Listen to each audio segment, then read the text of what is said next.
Friends, நம்ம இன்னைக்கு 48வது நாள் மரத்தை நட்டுறதுக்கு வந்துட்டோம். ஆனால் அதுக்கு முன்னாடி ஒரு சின்ன கதை ஒன்று. ஆனால் இந்த கதையை சொல்றதுக்கு எனக்கு ரொம்ப கஷ்டமா இருக்கு. அவங்களுக்கு இல்லை, நம்ம லைஃப்ல யாருக்குமே இந்த மாதிரியான விஷயம் நடக்கவே கூடாது. ஒரு பொண்ணு வந்து காலேஜ் படிக்குது. அந்த பொண்ணு ரெகுலராகவே அவுட் பஸ்ல தான் போயிட்டு வந்துகிட்டு இருக்கோம். ஒரு நாள் என்ன பண்றாருன்னா, திடீர்னு அவங்க அப்பா நான் கூப்பிட்டு போறேன் அப்படின்னு சொல்றது போல. ஆனால் அந்த பொண்ணு அன்னைக்கு வந்து காலேஜ் லீவ் போட்டுட்டு ஃப்ரெண்ட்ஸ் கூட வெளியே போகலான்னு இருக்கு போல.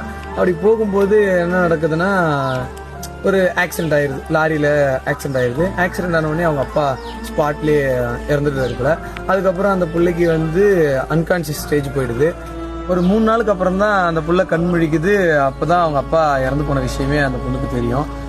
இந்த மாதிரியான சுச்சுவேஷன்ல அந்த பொண்ணோட மனசு எப்படி இருக்குன்னு நினைச்சு பார்க்கவே நமக்கு ஒரு மாதிரி கஷ்டமா இருக்கு. பாவம் அந்த பிள்ளை எப்படி ஹேண்டில் பண்ணுச்சோ. ஆனாலும் அந்த பொண்ணுக்கு இன்னும் உடம்பு சரியாகல. கேரளா பக்கத்தில் இருக்குல்ல கொச்சின், அந்த ஊர்ல இன்னைக்கு அந்த பொண்ணுக்கு சர்ஜரி நடக்குது. அந்த பொண்ணுக்கு அதுவும் இல்லாமல் இன்னைக்கு தான் பர்த்டேவும் கூட. அந்த பொண்ணு பேர் என்னன்னா கீர்த்தி. ஹாப்பி பர்த்டே கீர்த்தி. நீ சீக்கிரம் குணமாகி வீட்டுக்கு வந்துடுவேன்னு நம்புறேன். மறக்காம எல்லாரும் அந்த பொண்ணுக்காக கடவுள்கிட்ட ப்ரே பண்ணிக்கோங்க. நீங்க மற்ற அந்த பாப்பா பேர் வாங்க.